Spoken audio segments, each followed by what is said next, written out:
Hello everyone. तो CUT जो 2025 का अभी एग्ज़ाम होने जा रहा है, तो उसमें हमारी जो प्रैक्टिस पेपर की सीरीज़ है, तो उसका ये सबसे पहला पेपर है। तो पेपर शुरू करने से पहले आप एक पेन, पेपर, पेंसिल जो भी है साथ रखें, ताकि साथ साथ में आप अपने नोट्स बना सकें। क्योंकि अगर सिर्फ किसी बुक के आप भरोसे रहेंगे तो तैयारी होना मुश्किल है, क्योंकि इस बार सिलेबस चेंज हो गया है। और अगर आप किसी एक बुक के भरोसे रहे और उसके बाहर से कुछ क्वेश्चन आ गया तो फिर क्या होगा। तो जैसे जैसे हम क्वेश्चन प्रैक्टिस करते जाएंगे, साथ साथ में जो है आप अपने नोट्स बनाते रहिए। तो इसमें हर क्वेश्चन में क्या रहेगा, एक क्वेश्चन होगा, 4 ऑप्शन, और उसके बाद मिलेंगे 5 सेकंड। उसमें आपको जो है आंसर गैस करना है। तो इससे क्या होगा, जिन बच्चों ने थोड़ी बहुत तैयारी की है उनकी प्रैक्टिस हो जाएगी, और जो बच्चे नए हैं तो वो भी जो है साथ में गैस कर सकते हैं और साथ साथ में नोट्स बना सकते हैं। बीच बीच में मैं आपको टिप्स देता रहूँगा कैसे अपने नोट्स बनाने हैं। तो चलिए शुरू करते हैं। जैसे पहला क्वेश्चन देखते हैं, विच of the following is A communicable disease. आपका जो सिलेबस है उसमें सबसे पहला जो चैप्टर है उसका पहला यूनिट ही यही है, communicable and non communicable disease. तो इसी से क्वेश्चन स्टार्ट करते हैं। Options are diabetes, tuberculosis, hypertension या अर्थराइटिस। तो इनमें से कौन सी कम्युनिकेबल डिसीज़ है? 5 सेकंड आपके पास। इसका सही आंसर है ट्यूबरकुलोसिस। ट्यूबरकुलोसिस को हम TB भी बोलते हैं शॉर्ट फॉर्म में। तो एग्ज़ाम में TB आ सकता है या ट्यूबरकुलोसिस। तो कम्युनिकेबल डिसीज़ होती क्या हैं कि जो डिसीज़ एक से दूसरे को फैलती हैं, मतलब जिन्हें हम हिंदी में संक्रामक रोग भी कहते हैं, तो एक आदमी से दूसरे आदमी को हो सकती हैं, उसको कम्युनिकेबल डिसीज़ कह सकते हैं। तो डायबिटीज़, हाइपरटेंशन को हाई ब्लड प्रेशर भी कहते हैं, और अर्थराइटिस, ये गठिया जिसको हम हिंदी बोलते हैं, तो ये एक दूसरे को नहीं फैलती है। अगला क्वेश्चन देखते हैं, विच of the following is transmitted by mosquitoes. मच्छर के द्वारा कौन सी बीमारी फैलती है? तो इसका आसान सा जवाब, ये तो खैर आपने गैस कर ही लिया होगा, कोलेरा, हेपेटाइटिस बी, डेंगू या ट्यूबरकुलोसिस। तो डेंगू जो डिसीज़ है वो मच्छरों के द्वारा फैलाई जाती है। अच्छा, नोट्स के मैं आपके टिप्स की बात कर रहा था, तो आपने करना क्या है, एक प्लेन पेपर पे आपने क्या करना है, सामने डिसीज़ का नाम लिखना है पहले कॉलम में। उसके बाद जो है दूसरी साइड में कम्युनिकेबल या नॉन कम्युनिकेबल, या फिर आप एक काम कर सकते हैं कि 2 अलग अलग चार्ट बना लीजिए, कम्युनिकेबल का अलग और नॉन कम्युनिकेबल का अलग। तो इससे क्या होगा, रिवीजन बड़ी आसानी हो जाएगी आपको, और रट्टा मारने की ज़रूरत नहीं पड़ेगी। वो कैसे करेंगे वो अभी आगे हम बात करेंगे। तीसरा क्वेश्चन है, what is the positive agent of कोविड-19। ये इंपॉर्टेंट क्वेश्चन हो सकता है क्योंकि कोविड-19 अभी गया था। तो इसका ऑप्शन देख लेते हैं, वायरस, बैक्टीरिया, फंगस या पैरासाइट। तो जल्दी से गैस करिए इसका आंसर क्या होगा। तो इसका आंसर है वायरस। तो जो बच्चे साथ में प्रैक्टिस कर रहे हैं, तो साथ में आप ये कमेंट करना कि कौन सा वायरस था। वायरस का जो नाम है वो कमेंट सेक्शन में ज़रूर लिखना। अगला क्वेश्चन है, विच माइक्रो ऑर्गेनिज्म कॉजेज मलेरिया। तो मलेरिया किसके कारण होता है? अभी जैसे पिछले क्वेश्चन में बात की मच्छर की, कि मच्छर की वजह से डेंगू होता है। अब सेम आ रहा है कि माइक्रो ऑर्गेनिज्म। अब जो बच्चे देखें भाई, यहाँ तो मलेरिया की बात है, मलेरिया मच्छर से होता है, लेकिन मच्छर कैसे फैलाता है, मेन आदमी कौन है, तो वो क्वेश्चन आ सकता है। जैसे में वायरस, बैक्टीरिया, फंगस या प्रोटोजोआ। तो जल्दी गैस करिए। तो इसका सही जवाब है प्रोटोजोआ। अच्छा, असल में होता क्या है, जो भी डिसीज़ जैसे मैंने आपको बताया कि आपने नोट्स बनाने हैं। चलो कम्युनिकेबल का एग्जांपल लेके चलते हैं। आपने एक डिसीज़ लिखी सामने कम्युनिकेबल डिसीज़ में, उसके सामने आपने 3-4 चीज़ें और लिखनी है। जैसे सबसे पहला है होस्ट। होस्ट क्या होता है कि भाई जहाँ बीमारी पनपती है। जैसे होता है ना, हमें कई बार खांसी होती है, जुकाम होता है, तो हम क्या है, होस्ट हैं उस बीमारी के लिए। हम गेस्ट, वो मतलब जो है जो पार्टी ऑर्गेनाइज करता है, तो हम होस्ट बन जाते हैं कि भैया आओ हम तुम्हें पार्टी देंगे। होता है ना, खांसी होती है हमें लंग्स में जो है, तो जो भी एजेंट है सुन बोल के मेरे ही खांसी होगी, तो वो आके होस्ट में जो है अपनी संख्या बढ़ाते हैं। दूसरा आता है आपका जो उसको लेके जाता है, वेक्टर, उसको हम बोलते हैं वेक्टर, जो उसको लेके जाता है। तो इस केस में क्या होगा, जो प्रोटोजोआ है वो तो हो गया माइक्रो ऑर्गेनिज्म, इसको हम एजेंट भी बोल सकते हैं। जैसे ना एजेंट 007 जेम्स बॉन्ड, तो जो जेम्स बॉन्ड है वो इसमें प्रोटोजोआ है। वेक्टर दूसरा है, वेक्टर का मतलब है जो लेके जाता है, जैसे मच्छर है तो वो वेक्टर हो गया, हमें काट लिया तो हम होस्ट हो गए। तो आपको जो नोट्स बनाने हैं वो इसी तरीके से बनाने हैं। अगला क्वेश्चन देखते हैं, विच disease is spread by contaminated water, गंदे पानी से कौन सी डिसीज होती है। ऐसे ही क्वेश्चन मिलेंगे आपको वहाँ पे, कॉलेरा, मलेरिया, चिकन पॉक्स या इन्फ्लुएंजा। अब कई बच्चों ने तो नाम भी पहली बार सुने होंगे, तो इसका सही आंसर है कॉलेरा। तो कॉलेरा जो डिसीज़ है वो गंदे पानी से फैलती है। तो साथ में आपने क्या क्या कॉलम बनाए, पहला कॉलम बनाया आपने होस्ट, कम्युनिकेबल डिसीज़ में पहला था कि डिसीज़ का नाम, अगले कॉलम में होस्ट, उसके बाद वेक्टर लिखना है आपने, उसके बाद एजेंट जो मेन पर्सन होता है, जैसे पिछले क्वेश्चन में अभी प्रोटोजोआ था, और मोड ऑफ स्प्रेड। अगला कॉलम आप बनाएंगे मोड ऑफ स्प्रेड, कैसे फैलता है। जैसे इस केस में कंटामिनेटेड वाटर, गंदा पानी, वो एक जरिया बन जाता है, तरीका बन जाता है जिसके थ्रू जो है ये बीमारी फैलती है। अगला क्वेश्चन है, विच बैक्टीरिया कॉजेज ट्यूबरकुलोसिस। आ गया बैक्टीरिया, क्या हुआ इसमें, एजेंट। तो देखते हैं, तो इसका सही आंसर गैस करिए। तो इसका सही आंसर है आपका ऑप्शन नंबर, तो माइकोबैक्टीरियम ट्यूबरकुलोसिस। इवन आपने देखा होगा ट्यूबरकुलोसिस और साथ में माइकोबैक्टीरियम जो ट्यूबरकुलोसिस है, तो ट्यूबरकुलोसिस मैच हो जाएगा, इससे हो जाएगा। अगला क्वेश्चन है आपका, which bacterial infection primary affects the lungs. भाई कौन सा ऐसा इन्फेक्शन है बैक्टीरिया वाला जो आपके लंग्स को इफेक्ट करेगा, डिफ्थीरिया, लेप्रोसी, टाइफाइड या फिर निमोनिया।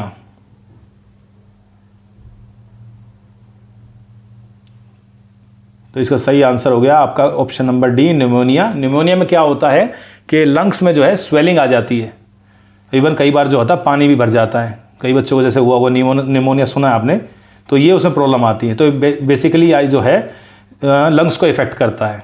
तो एक कॉलम आप आपने ये भी बना सकते हैं कि उसके बाद कि किस चीज़ पे इफेक्ट करता है प्राइमरीली। अगला क्वेश्चन है आपका, which disease is caused bye salmonella typhi. तो साल्मोनेला टाइफी जो है, जो कौन सी बीमारी के लिए जो है कारक होता है, कोलेरा, टाइफाइड, ट्यूबरकुलोसिस या इन्फ्लुएंजा। तो साल्मोनेला कौन सा एजेंट हुआ, तो एजेंट हुआ है आपका टाइफाइड के लिए। तो साल्मोनेला टाइफी क्या हुआ, आपका एजेंट हो जाएगा। फिर ये क्या होगा, मोड ऑफ स्प्रेड, उसके थ्रू हमारे पास पहुंचेगा, फिर हम इसके होस्ट बन जाएंगे और फिर हमें हो जाएगा टाइफाइड। तो ऐसे बीमारियां काम करती है। मैं फिर रिपीट कर देता हूँ, आपने करना क्या है, सबसे पहले हमने बीमारी का नाम लिखना है, उसके बाद जो है हमने क्या लिखना है, होस्ट कौन होगा, उसके बाद वेक्टर कौन होगा, होस्ट जहाँ पे बीमारी पनपेगी, वेक्टर जो लेके जाएगा, फिर है एजेंट किसकी वजह से होता है, फिर है मोड ऑफ स्प्रेड और कहाँ इफेक्ट करता है, और उसके बाद सिम्टम्स ऐड करेंगे कि क्या क्या इसके सिम्टम होते हैं, और लास्ट में हम ऐड करेंगे उसमें कि इसकी कौन सी वैक्सीन है। ये सुनने में बड़ा कॉम्प्लिकेट लग रहा है, लेकिन ये चार्ट हम जो है अगर बना लेंगे, और हमने क्या करना है, सारी बीमारियां कवर नहीं करनी है, कुछ मेन बीमारियां आती हैं वही एग्जाम में पूछी जाती हैं। अगर आप सिलेबस देखेंगे उसमें 2-3 लिखा है, लेकिन वो सिर्फ एग्जाम्पल के लिए है, थोड़ी बहुत एक्स्ट्रा उसमें आएंगी। तो हमने मेन जो बीमारियां हैं वो कवर करेंगे जो बेसिकली एग्जाम में पूछी जाती हैं। अगला क्वेश्चन है आपका, which of these disease is not a bacterial, कि भाई इनमें से जो है कौन सी बैक्टीरियल डिसीज नहीं है। तो ये भी अलग अलग कैटेगरी आ जाती है कि वायरस वाली कौन सी है, बैक्टीरिया वाली कौन सी है, प्रोटोजोआ वाली कौन सी है। तो देखते हैं इसका आंसर क्या होगा। इसका सही आंसर है option number C, common cold, जो कि रेनोवायरस से होता है। जो हम जुकाम होता है ना, तो वो भी एक वायरस वाली डिसीज़ है जिसका कोई इलाज होता नहीं है। देखा ना, अब जुकाम में कितनी गोलियां खा लो, लेकिन होता क्या है, वो अपने आप ही ठीक होता है। हम थोड़ी देर के लिए जो है उसके सिम्टम हटा देते हैं बस खाली। और ये क्वेश्चन अभी सीधे इसलिए पूछ रहा हूँ क्योंकि अभी जो है जब हम आगे आगे पेपर करेंगे तो इनको और अलग अलग तरीके से कैसे एग्ज़ाम में आते हैं, स्टेटमेंट्स वाले, एजर्शन वाले, फिल इन द ब्लैंक्स वाले, मैचिंग वाले, तो हम सबकी प्रैक्टिस करेंगे। ये सीधे सीधे क्वेश्चन सिर्फ इसलिए हैं कि अभी जो है आप बेसिक अपने नोट्स बना लो, और जो बच्चे सीरियस हैं स्टडी के लिए, तैयारी के लिए, वो ही आगे बढ़े, वरना भाई वीडियो बेसिक छोड़ दो, मुझे कोई प्रॉब्लम नहीं है, मुझे कोई लाइक्स और इनका कोई शौक नहीं है कि इससे मैंने इनकम जनरेट करनी है। ये सिर्फ बच्चों की हेल्प के लिए है कि जो बच्चे, मान लीजिए कोई बच्चे स्पोर्ट्स में हैं और एडमिशन लेना चाहते हैं IGI में, LNIP में, और उनके पास तैयारी करने के लिए कुछ मटेरियल नहीं है, ये वीडियो सिर्फ उनके लिए है, उन्हें हेल्प करने के लिए। तो अगला क्वेश्चन है which bacterial infection can be prevented through a BCG vaccine. जैसे मैंने बताया ना अभी हमने जो कॉलम ऐड किया था कि कौन सी वैक्सीन हम उसमें ऐड कर सकते हैं, तो जो BCG वैक्सीन है वो किसके लिए होता है, और बड़ा कॉमन क्वेश्चन है ये, आराम से जो है याद हो जाएगा आपको। तो ये TB के लिए, तो TB के लिए हमने देखा था पहले अभी कि कौन सा हम जो है किसकी वजह से होता है, पहले कवर किया। अब है कि कौन सी वैक्सीन है। तो ये बार बार कई क्वेश्चन आपके रिपीट भी होंगे, जिससे क्या होगा आपकी प्रैक्टिस होती रहेगी। तो वीडियो को बीच में आप रोक रोक के अपने जो है नोट्स साथ साथ में बना सकते हैं, वरना इंटरनेट पे भी आराम से मिल जाता है। अगर आप लिस्ट ढूंढेंगे तो लिस्ट आपको मिल जाएगी, वहाँ से डाउनलोड कर लीजिए और उसके बाद उसे याद करके इन क्वेश्चन के साथ अपनी प्रैक्टिस कर लीजिए। विच वायरस कोज एड्स, तो एड्स किसकी वजह से होता है, कौन सा वायरस है, HIV, HPV, H1N1 या HCV। तो ये तो ईजी सा क्वेश्चन है कि एड्स किसकी वजह से होता है। तो एड्स है हमारा ए ऑप्शन, HIV वायरस जो होता है उसकी वजह से होता है। तो एड्स में होता क्या है, एड्स में बेसिकली हमारा जो सिस्टम है भाई, हमारा जो एक जैसे एंटीवायरस सिस्टम हमारी बॉडी में, तो ये उसको इफेक्ट करता है, जैसे हम इम्यून सिस्टम कहते हैं हमारा, तो इसको इफेक्ट करता है, जिसकी वजह से जो है हमारा इम्यून सिस्टम लगभग ख़त्म हो जाता है। तो जो बीमारियां हमको लगती जाती हैं तो उससे हम ठीक नहीं हो पाते हैं, इसी वजह से जो है आदमी की बाद में मौत हो जाती है। तो अगला क्वेश्चन देखते हैं, विच of the following is a viral disease. Again virus, कि भाई वायरस में से जो है कौन से वाली वायरस की वजह से होती है। तो देखते हैं इसके ऑप्शन, चलिए जल्दी से गैस करिए भाई, 5 सेकंड है। तो वायरल वाली आ गई आपकी हेपेटाइटिस B, ठीक है, ये वायरल वाली होती है। मलेरिया का भी हमने पीछे एग्जाम्पल लिया था, तो वो प्रोटोजोआ वाला था, तो वो आप नोट कर सकते हैं। अगला क्वेश्चन है आपका, which is the mode of transmission for the measle virus. तो जितनी मैं वायरस और ये बीमारियां बता रहा हूँ ये हमेशा लगभग एग्जाम में आती हैं। तो ये वाली कैसे फैलती है, मीजल वाली, तो जल्दी गैस करिए। तो मीजल जो है आपकी ऑप्शन नंबर C आएगा, एयरबोर्न ड्रॉपलेट्स। जो हम बात करते हैं ना, तो हवा में जो थोड़े बहुत जो है छोटे छोटे कण निकलते हैं, जो हमें कई बार हमें दिखाई भी नहीं देते, और कई लोगों को दिखाई भी देते हैं। कई लोग होते हैं जो थूकते रहते हैं जब देखो, तो इसकी वजह से भी जो है जो बीमारी एक दूसरे से को फैल सकती है, मीजल्स।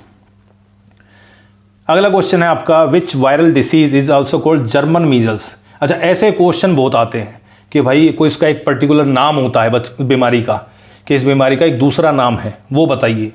तो ऐसे क्वेश्चन भी आने के चांस बहुत रहते हैं। तो इसके ऑप्शन देख लेते हैं। तो German measles, mumps, rubella, influenza, chicken pox, तो ऐसी कौन सी बीमारी है भाई जिसको जर्मन मीजल भी कहते हैं, कौन है भाई जर्मन।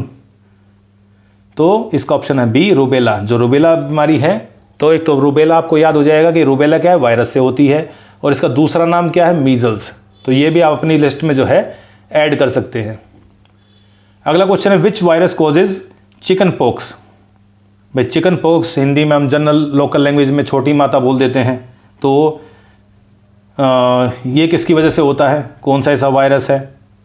तो varicella zoster, hepatitis B, dengue, rhino virus.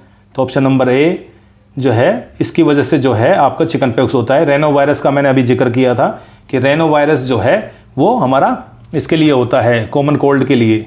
Hepatitis B है, वो भी मैंने जिक्र किया था किसकी वजह से होता है। तो इसमें हम जो है साथ साथ में नोट्स बना सकते हैं। अगला क्वेश्चन है, विच of the following is a fungal infection.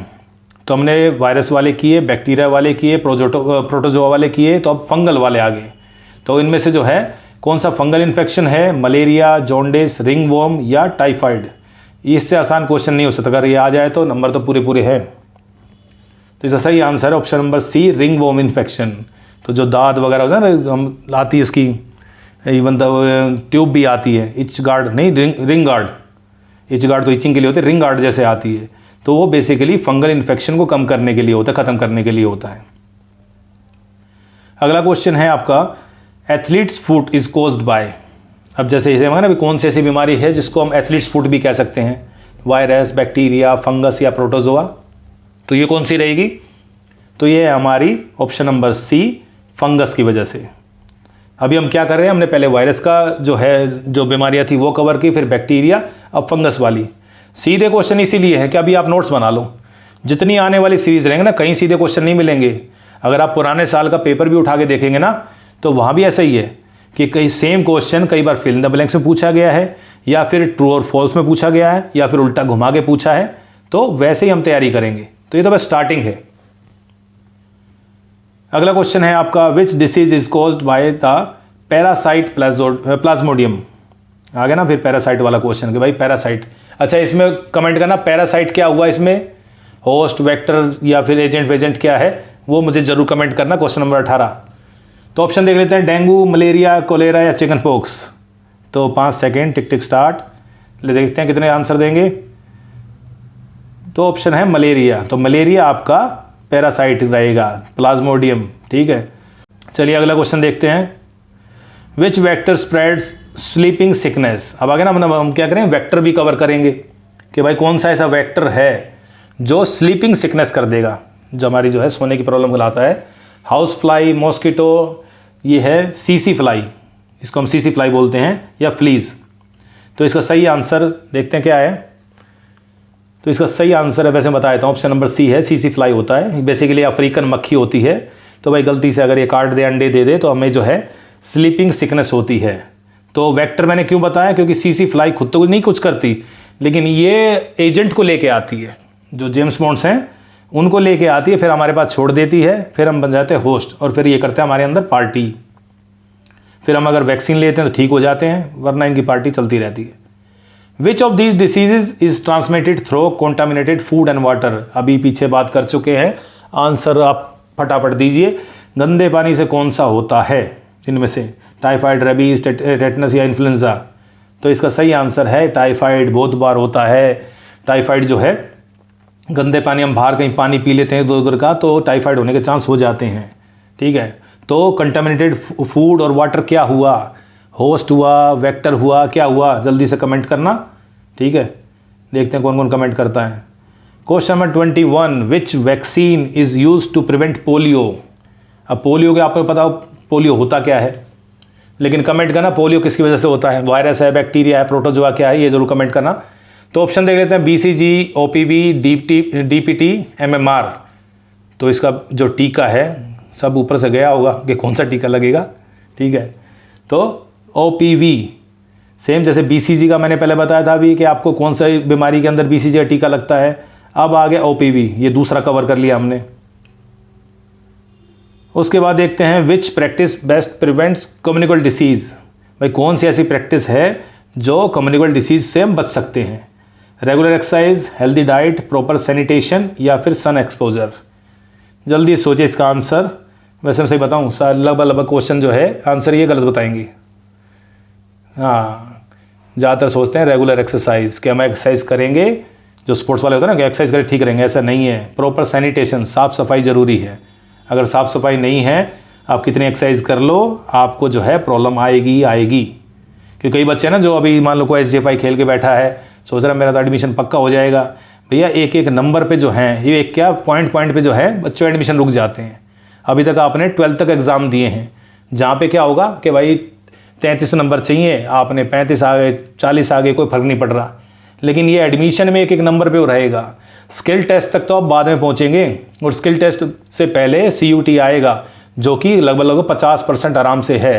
तो इसमें जितना स्कोर आप ज़्यादा करेंगे, आपका एडमिशन के जो हैं चांसेस बढ़ जाएंगे। और ये भूल जाओ, ये एग्ज़ाम है, ये भाई कम्पिटिटिव एग्ज़ाम है। कम्पिटिटिव का मतलब होता है भैया जो टॉप करेगा उसका एडमिशन होगा, जिसके नंबर ज़्यादा आएंगे वो एडमिशन लेगा। तो तैयारी जो है आपको उसी लेवल की करनी पड़ेगी।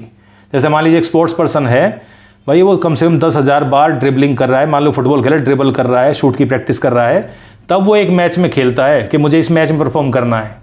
अगर उसके बाद भी उस मैच में परफॉर्म नहीं कर पाता, बाहर हो जाएगा। कौन पूछ रहा है कि आपने कितनी प्रैक्टिस करी। तो इसलिए इस एग्ज़ाम की जो है सीरियसली लीजिए इसको, और अभी से जो है तैयारी में लग जाइए। अगला क्वेश्चन देखते हैं, what is the primary method of preventing malaria.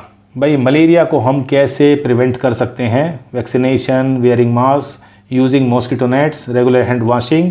तो इसका तो आंसर सभी को पता है कि मलेरिया को वैक्सीन नहीं आती है कि भाई इंजेक्शन लगाए आप ठीक हो जाओगे या मलेरिया नहीं होगा। तो मॉस्किटो नेट, भैया अपना मच्छरदानी लगाओ, चैन से सो।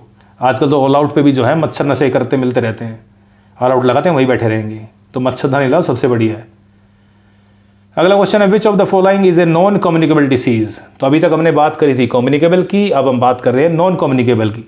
तो कम्युनिकेबल जो एक दूसरे दूसरे को फैलते हैं और नॉन कम्युनिकेबल जो दूसरे को नहीं फैलते हैं। तो ऑप्शन है कोलेरा, डायबिटीज़, इन्फ्लुएंजा या ट्यूबरोक्लोसिस। तो ये बड़ा इजी क्वेश्चन है, तो इसका आंसर तो सभी को पता है कि डायबिटीज़, ऑप्शन नंबर बी, कि किसी को अगर डायबिटीज़ है जिसको हम शुगर भी बोलते हैं, तो अगर ये किसी को तो दूसरे को नहीं फैलती। लेकिन बाकी जो बीमारियां हैं, आप टीबी वाले के साथ बैठो जिसको टीबी हो रखी है, 10 दिन में जो है आप भी लपेटे में आ जाएंगे अगर आपका इम्यून सिस्टम अच्छा नहीं है तो। अगला क्वेश्चन है which organ is primarily affected by asthma. अब अस्थमा, चलो ये तो मैंने बड़ा सिंपल क्वेश्चन डाल दिया, लीवर, हार्ट, किडनी, लंग्स। तो इसका तो आंसर जो है सभी को पता है, कोई गलती से किडनी या लीवर मत बोल देना, ठीक है, लंग्स। चलिए अगला क्वेश्चन है 26, what is the primary risk factor for coronary artery disease. Coronary artery disease जो है ये हमारी हार्ट से रिलेटेड होती है, ठीक है। तो किसकी वजह से होता भाई, virus, sedentary lifestyle, fungal infection या माल न्यूट्रिशन। देखते हैं सही आंसर क्या है इसका। तो इसका सही आंसर है option number B, sedentary lifestyle. अगर हम चलेंगे फिरेंगे नहीं, खाट में पड़े रहेंगे, एक्सरसाइज नहीं करेंगे तो हार्ट डिसीज़ होने के चांस बढ़ जाते हैं, इसलिए खेलना ज़रूरी है। अगला क्वेश्चन है आपका which non communicable disease is also known silent killer. मैं बताना ऐसे क्वेश्चन बहुत आते हैं जिनका एक पर्टिकुलर नाम होता है। तो साइलेंट किलर कौन है, देखते हैं कौन है वो किलर। डायबिटीज़, अर्थराइटिस, कैंसर या हाइपरटेंशन, जो कि साइलेंटली चुपचाप हमें मारता है अंदर ही अंदर। तो इसका सही आंसर है आपका डी, हाइपरटेंशन, जिसे हम कहते हैं हाई बीपी। हाइपर का मतलब होता है ज़्यादा, अगर कहीं हाइपो लिखा मिल जाए, जो कि हम आने वाली वीडियोस में देखेंगे, हाइपो मतलब कम, हाइपर मतलब ज़्यादा। तो अगर जो किसी को बीपी है तो धीरे धीरे जो है वो अंदर के ऑर्गन्स को जो है हमें ख़त्म करता रहता है। अगला क्वेश्चन देखते हैं which condition is characterised by high blood sugar level. तो हमारा अगर ब्लड शुगर बढ़ा हुआ है तो इसको हम क्या कहेंगे। क्वेश्चन बड़ा आसान है, हाइपरटेंशन, डायबिटीज़, ऑस्टियोपोरोसिस या अस्थमा। तो इसमें सोचने की कोई ज़रूरत नहीं है, ऑप्शन नंबर बी है डायबिटीज़, कि जब शुगर बढ़ जाती है तो हम इसे जो है मतलब शुगर बढ़ जाए डायबिटीज़ बोलते हैं। अगर हमारा बीपी बढ़ जाता है तो वो हाइपरटेंशन है। ऑस्टियोपोरोसिस, ये मैंने बच्चों को बहुत पढ़ा है। ऑस्टियोपोरोसिस होता है आपका हड्डियाँ जो है जब खोखली हो जाती हैं उसको ऑस्टियोपोरोसिस कहते हैं, पोरोसिस। और अस्थमा जो है हमारे लंग्स की डिसीज़ होती है। अगला क्वेश्चन है आपका question number 29, which of the following is a major risk factor for lung cancer. Lung cancer के लिए कौन सा सबसे जो है मेजर फैक्टर होता है। सुट्टा ही है, इसमें क्या सोचने की बात है कि भाई शुगर इनटेक से तो कोई वो लंग कैंसर होगा नहीं, एसी में सोने से भी नहीं होगा, लैक ऑफ एक्सरसाइज से भी नहीं होगा, तो सुट्टे मारने से होगा, तो स्मोकिंग छोड़ दो, ठीक है। चलिए भाई अगला क्वेश्चन देखते हैं। क्वेश्चन नंबर 30 है which condition is most commonly link to obesity. मोटापे के लिए कौन से कारण जिम्मेदार हैं। मलेरिया, टाइप 2 डायबिटीज़, जॉन्डिस या ट्यूबरोक्लोसिस। मतलब मोटापे की जिम्मेदारी मोटापे से लिंक है, सॉरी। तो मोटापे से लिंक क्या रहेगा आपका, टाइप 2 डायबिटीज़। अगर एक आदमी मोटा है तो टाइप 2 डायबिटीज़ होने के चांस बहुत ज़्यादा बढ़ जाते हैं, ठीक है। ये तो है नहीं कि मोटा होने से मलेरिया हो जाएगा। जॉन्डिस को हम हिंदी में पीलिया भी बोलते हैं, जो फीवर होता है कि जिसमें जो है लीवर अफेक्ट करता है। और ट्यूबरोक्लोसिस तो हम बात कर ही चुके हैं, टीबी।